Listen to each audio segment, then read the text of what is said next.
Welcome back to our city. I'm joined with John Esmerado, Assistant Union County Prosecutor in charge of the Union County Child Advocacy Center.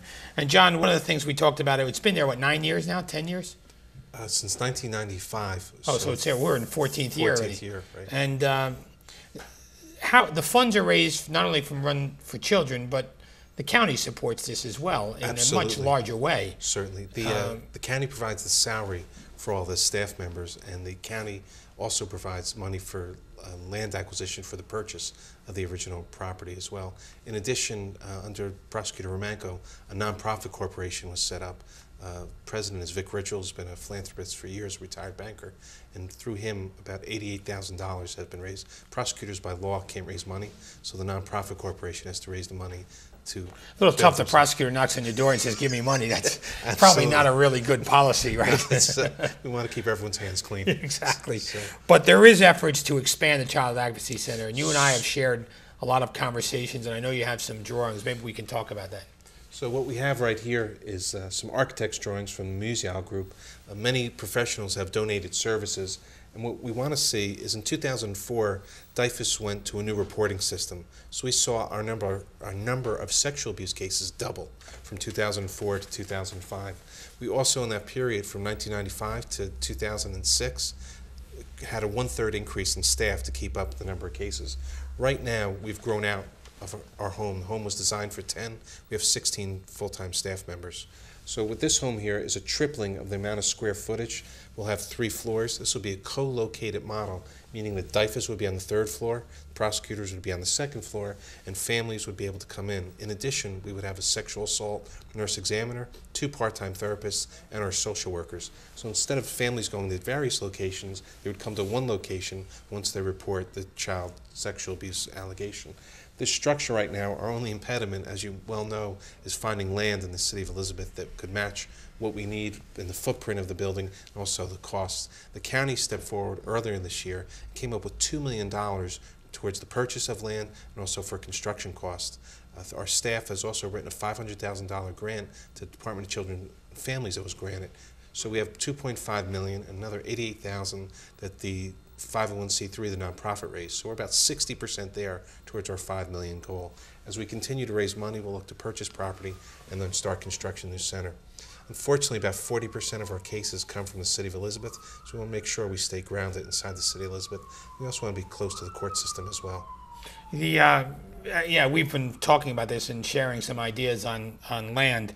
You talked about the responsibility of reporting child abuse cases. Is there a number you could leave with viewers if they felt like they needed to call? Certainly. There is a confidential number which you can remain anonymous. It's 1-877-NJ-ABUSE. That's a number that goes to a statewide central registry in Trenton, and then the information is then transferred to a local district office, either in Cranford, Elizabeth, or Plainfield. And then there'll be an immediate response, a 3-hour response, 24-hour response, or a 5-day response, depending upon how urgent the case is. If the screener determines it's an emergency, DYFS will respond immediately, and then we'll be contacted immediately. So it's a parallel investigation between DYFS, the police, and the prosecutor's office. And John, the Child Advocacy Center, how does it differ from a regional child protection agency? In the early 1980s, there was a deficit of medical treatment for children, so the legislature created under Title IX the Regional Diagnostic and Treatment Center, what we call today the Child Protection Center. There's one in Beth Israel, there's one at the Dorothy B. Hirsch Center at St. Peter's, there's another one in South Jersey, and there's another at Hackensack University Hospital. These hospitals serve between 6 and 7 counties. So if you're a child and need a medical exam, you would go to the Child Protection Center, and some centers also offer psychological evaluations. So we take care of what's called the forensic or the court side. These child protection centers would take care of the medical component and the psychological component of the evaluation. The centers also provide us experts when we need to go to court to explain the various dynamics. It's counterintuitive, and one thing I want to communicate to the viewers, there is no evidence of child sexual abuse, very rare.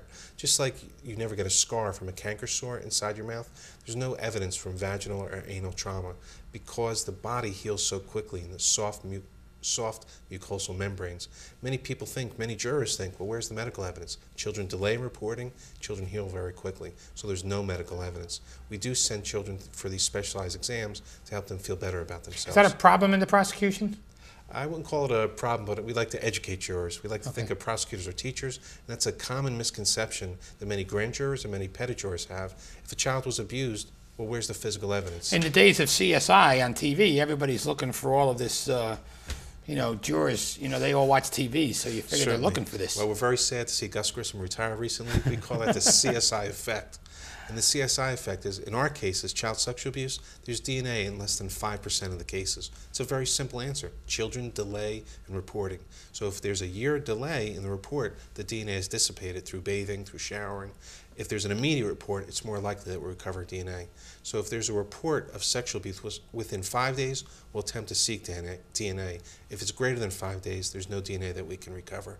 People launder their sheets, people wash their clothes. Because of that, we can't recover DNA. So there's no DNA, there's no medical evidence. At the end of the day, what we're left is the child's disclosure. And why would a child make this up? Children get along with their caregivers, and children do not falsely report being sexually abused.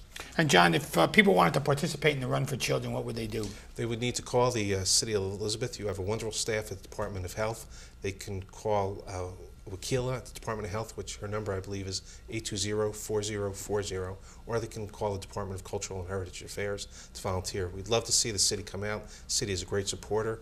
We start at Union College, go up to Warren-Echo Park, and run back down to City Hall where you're waiting with the pancakes. So, John, I want to thank you for being on the show and once again sharing your insight into a problem that plagues society, but also doing a great job in helping to stem that effort as well. Thanks for your support, Thank you for your time. Thank you. For John Esmeraldo, I'm Chris Bolwage. We'll see you next week on another edition of Our City.